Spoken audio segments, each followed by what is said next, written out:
dibacakan Al-Fatihah. Kemudian faka'annama nashita min iqal, sampai dia sembuh seperti tidak pernah sakit sebelumnya. Dan mereka mencerita ketika mereka pulang ke Madinah bertemu Rasulullah SAW, mereka mencerita apa yang terjadi bersama orang kampung. Di antaranya kepala kampung yang sedang sakit, dibacakan Al-Fatihah, dia sembuh. Rasulullah SAW bersabda, wa ma yudrika annaha ruqyah. Dari mana wahai Abu Musa kamu tahu itu ruqyah? Bismillahirrahmanirrahim. Assalamualaikum warahmatullahi wabarakatuh. Alhamdulillahirabbil alamin. Allahumma shalli ala sayyidina Muhammad wa ala ali sayyidina Muhammad. Sahabat yang beriman yang insyaallah dirahmati oleh Allah Subhanahu wa taala. Pada kesempatan yang sangat mulia ini, mari sama-sama kita dengarkan, kita simak, kita ikuti nasihat dari guru kita almarhum Syekh Ali Jabir tentang kedahsyatan Al-Quran. Salah satunya surah Al-Fatihah. Sangat dahsyat apabila kita amalkan, kita kerjakan surah Al-Fatihah, yang sangat dahsyat untuk diri kita baik di dunia maupun di akhirat. Untuk lebih jelasnya, mari sama-sama kita simak tayangan berikut ini. Bismillahirrahmanirrahim. Assalamualaikum warahmatullahi wabarakatuh. Waalaikumsalam warahmatullahi wabarakatuh.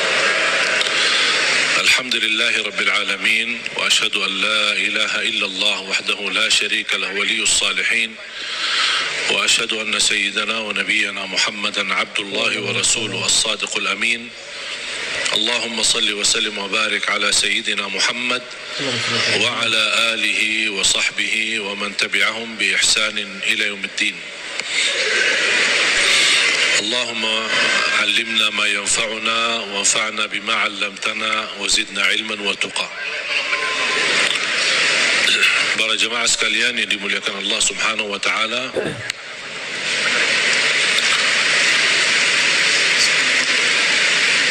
begitu luar biasa kemuliaan Al-Quran untuk kita.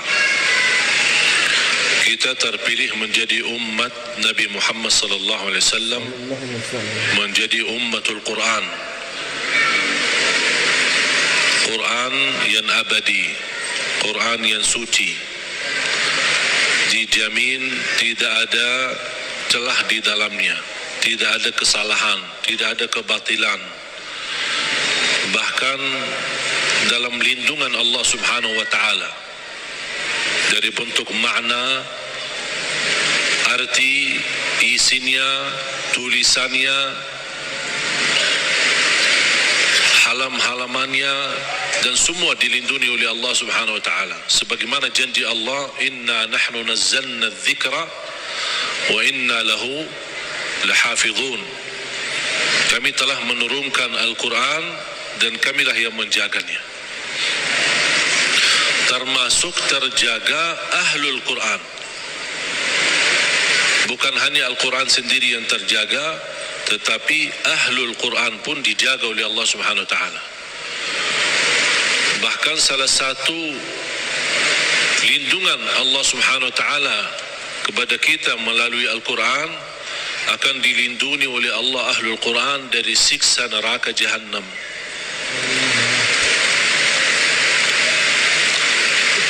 Artinya, kalau ada seorang ahlul Quran tapi masih berlaku dosa maksiat, dan seandainya dihukum oleh Allah untuk masuk neraka sementara, untuk disucikan dan membersihkan dari dosa dan maksiat, neraka pun tidak akan mampu menghanguskan kulitnya dan tidak akan mampu membakar hatinya, karena isinya Al-Quran.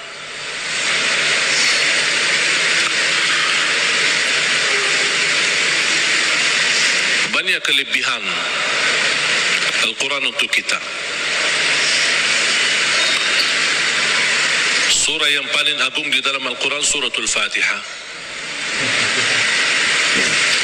Ayat yang paling agung di dalam Al-Quran ayat Al-Kursi.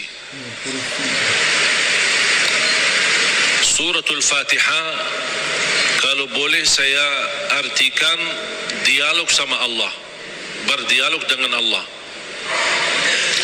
Setiap satu ayat kita baca, Allah jawab kita. Maka Makanya disunnahkan kalau kita baca suratul Fatihah, jangan disambungkan ayatnya. Setiap ayat berhenti. Sebagaimana dijelaskan oleh Siti Aisyah radhiyallahu anha, karena Rasulullah SAW idza qara'a al-Fatihah kana yufassiruha tafsira. Ketika Rasulullah SAW membaca suratul Fatihah, seperti dia mentafsirkan suratul Fatihah. Saking pelan-pelan dan bertahap-tahap membaca ayat-ayatnya suratul Fatihah. Menunjukkan beradab sama Allah Subhanahu wa taala. Kehormatan karena dia sedang berdialog dengan Allah melalui bacaan suratul Fatihah. Sebagaimana Rasulullah SAW bersabda di hadis yang diriwayatkan Imam Tirmizi, hadis itu hadis qudsi, qasamtu as-salata baini wa baina 'abdi nisfain. Aku telah membagikan salat antaraku dan hambaku, kata Allah, menjadi dua bagian. Dan yang dimaksud kata as-salat di hadis ini adalah suratul Fatihah. Ternyata suratul Fatihah memiliki banyak nama. Disebutkan nama di antara lain Al-Fatihah, Ummul Kitab, Ummul Quran, As-Salah, Asy-Syafiyah, Ar-Raqiyah, Al-Waqiyah, menyembuh segala penyakit, melindungi dari segala bahaya, gangguan, godaan. Lebih baik kita ruqyah diri sendiri. Sering orang bertanya, saya tidak faham ayat-ayat ruqyah. Cukup dengan suratul Fatihah. Suratul Fatihah sudah mewakili semua ayat-ayat untuk meruqyah diri sendiri. Menjadi rutin dibaca. Boleh jadi wirid. Setiap hari kita baca Al-Fatihah 10 kali, 20 kali, 100 kali, semampu kita. Jadi wirid. Keberkahannya luar biasa. Boleh menjadi doa dalam air minum kita. Setiap mau minum air dalam botol atau gelas, kita baca Al-Fatihah, tiup di dalam air, kemudian minum. Itu menjadi obat. Biasakan anak-anak kita minum air yang sudah dibacakan dalamnya suratul Fatihah. Jangan menunggu kiai, ustaz, habib datang untuk membacakan Al-Fatihah dalam air. Kita sendiri belajar. Baca 3 kali boleh, 1 kali boleh, 7 kali boleh. Habis itu tiup dalam air, boleh 3 kali. Kemudian silakan minum. Kasih kepada anak-anak kita.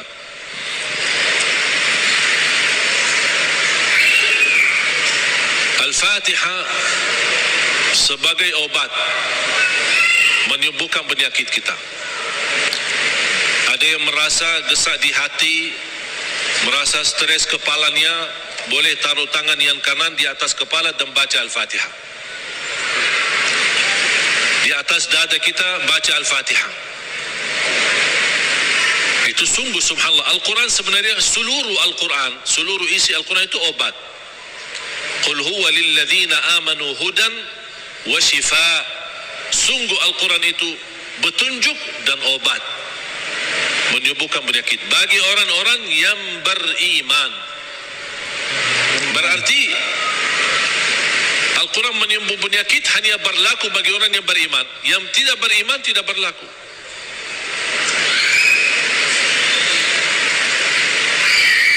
Dan banyak hadis yang menunjukkan Al-Fatihah itu sebagai ruqyah.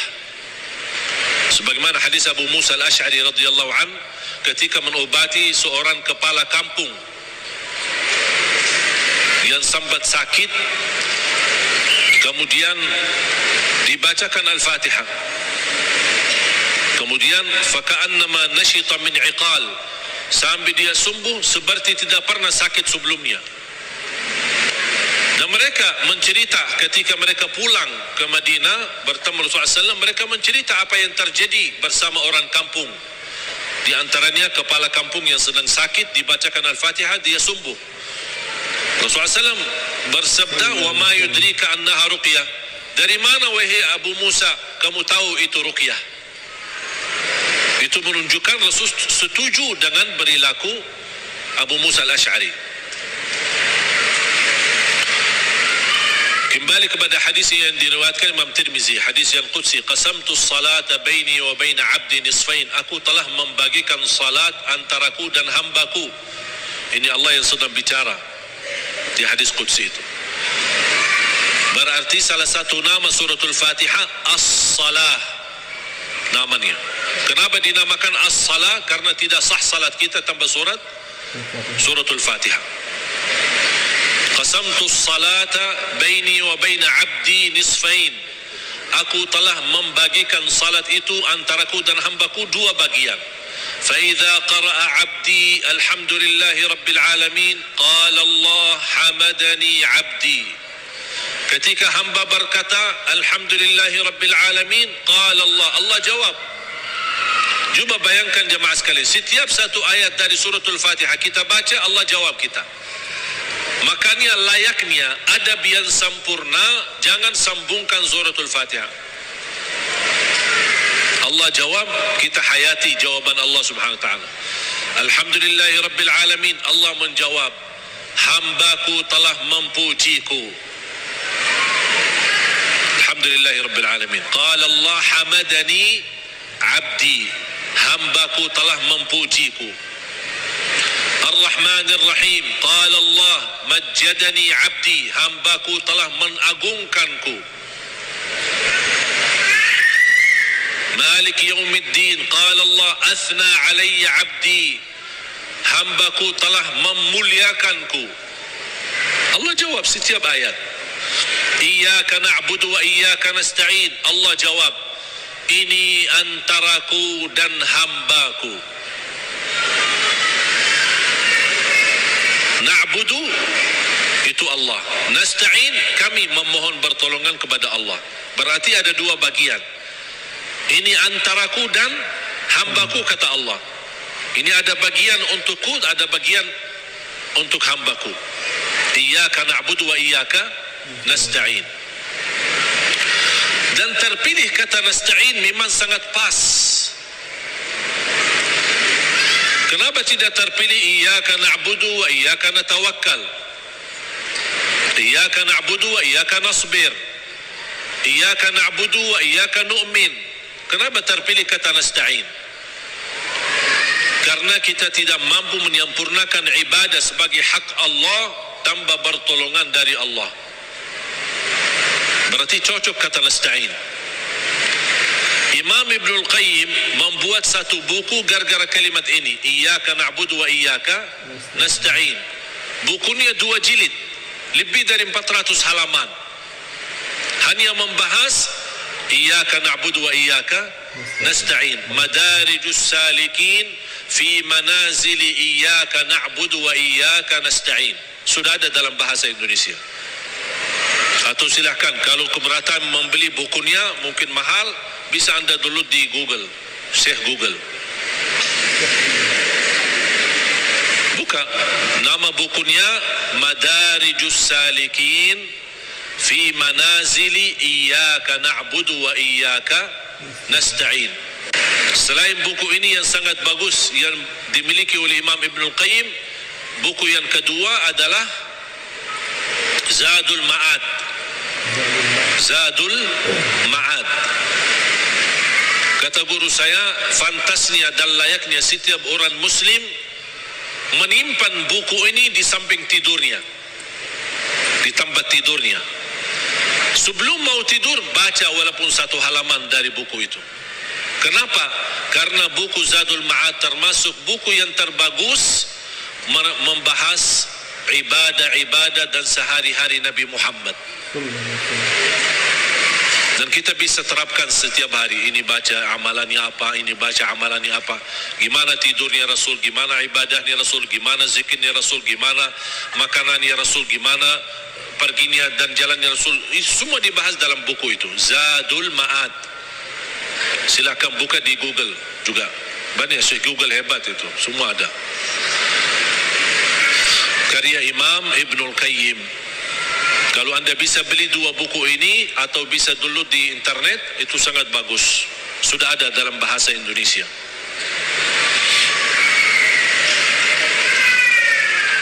Iyyaka na'budu wa iyyaka nasta'in. Qala Allah, ini antaraku dan hambaku, dan apapun yang hambaku minta aku berikan.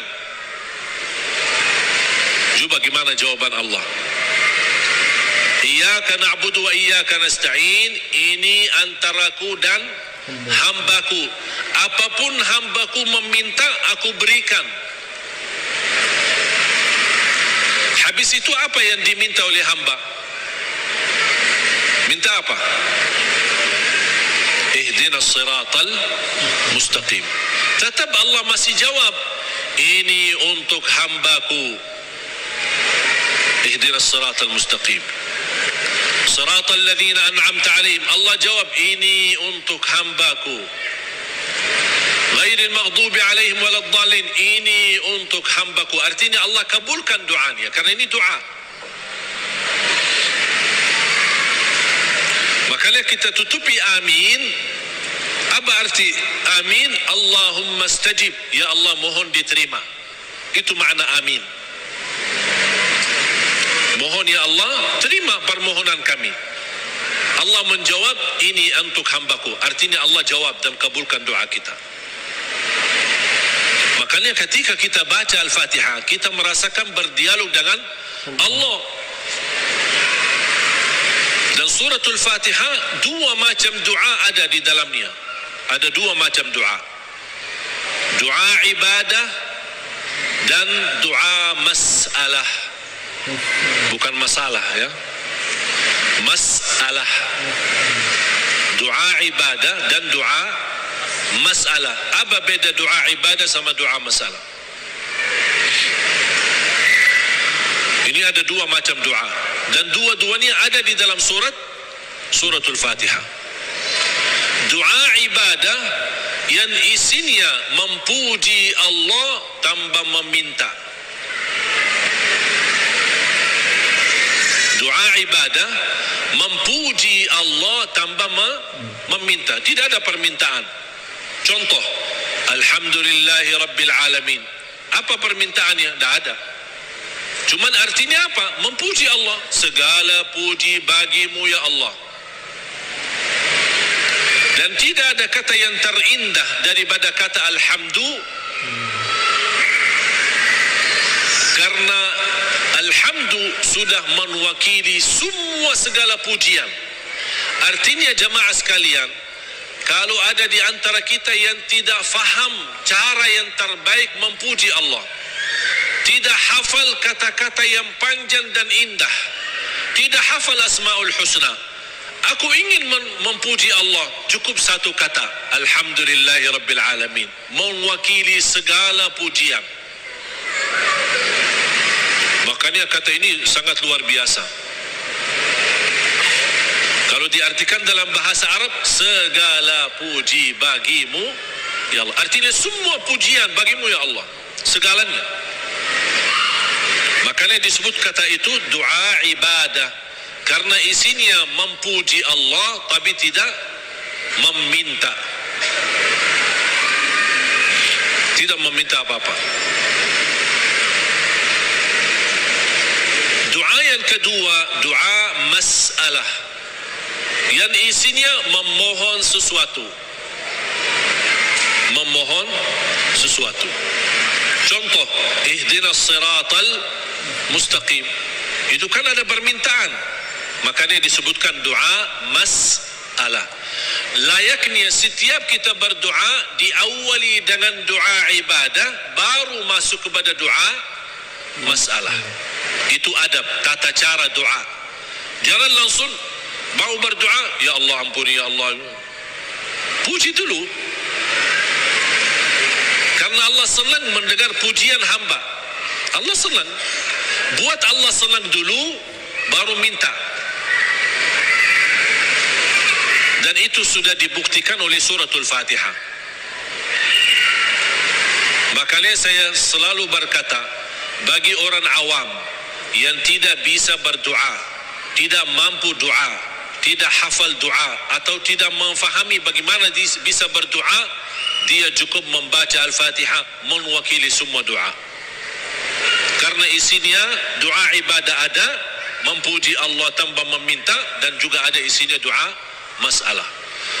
Boleh enggak saya baca Al-Fatihah supaya anak saya mendapatkan hidayah, supaya anak saya disembuhkan oleh Allah, supaya saya dapat jodoh, supaya saya diberikan kemudahan? Doa. Al-Fatihah mewakili semua doa bagi orang yang tidak faham doa atau tidak bisa berdoa.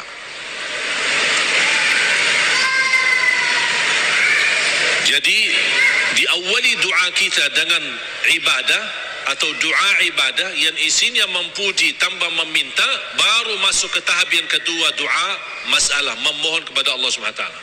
Dan juga tolong jemaah sekalian perhatikan, habis dibacakan Al-Fatihah sampai iyyaka na'budu wa iyyaka nasta'in, belum meminta apa-apa. Kita memuji Allah, mengagungkan Allah, memuliakan Allah, kemudian kita mengaku sebagai hamba Allah, dan kita ikrarkan iyyaka na'budu, itu hakmu ya Allah, dan kami memohon pertolongan. Dan pertama permohonan pertolongan kepada Allah, dan yang terbaik pertolongan yang kita mohonkan kepada Allah adalah minta hidayah kepada jalan yang lurus. Jemaah sekalian, ayat Al-Fatihah disusun itu betul-betul rapi, tidak sembarangan kata-kata yang terpilih, termasuk meminta hidayah. Kalau kita dapat hidayah, segala urusan kita beres. Karena kata ihdinas siratal mustaqim bukan berarti kita memohon hidayah kepada jalan yang lurus dalam hal agama, itu tidak, bukan hanya itu saja. Tapi ihdinas siratal mustaqim dalam mengurusi rumah tangga, ihdinas siratal mustaqim dalam mendidik anak, ihdinas siratal mustaqim dalam mencari nafkah dan rezeki, ihdinas siratal mustaqim dalam kehidupan kami sehari-hari, ihdinas siratal mustaqim dalam beribadah, ihdinas siratal mustaqim dalam ikhlas, ihdinas siratal mustaqim dalam sabar, ihdinas siratal mustaqim dalam syukur. Semua hal-hal yang kita butuhkan, dunia maupun akhirat, ibadah maupun tidak ibadah, beramal apapun, kita memohon petunjuk hidayah kepada jalan yang lurus. Artinya kita memohon melalui ayat ini, kita berharap segala aktivitas kita bisa mendapatkan yang terbaik di jalan Allah. Alhamdulillahirrabbilalamin. Sahabat yang beriman, itulah dari ilmu yang disampaikan oleh guru kita, mudah-mudahan bermanfaat, mudah-mudahan kita dapat istiqamah membaca Al-Quran setiap hari, mengamalkan surah Al-Fatihah, karena Al-Fatihah sangat bermanfaat untuk diri kita. Apabila tidak ada sakit atau ada masalah apapun, segera kita membaca Al-Fatihah, karena kedahsyatan yang sangat luar biasa. Mudah-mudahan kita semua istiqamah, mati dalam keadaan husnul khatimah. Amin. Saya akhiri. Wassalamualaikum warahmatullahi wabarakatuh.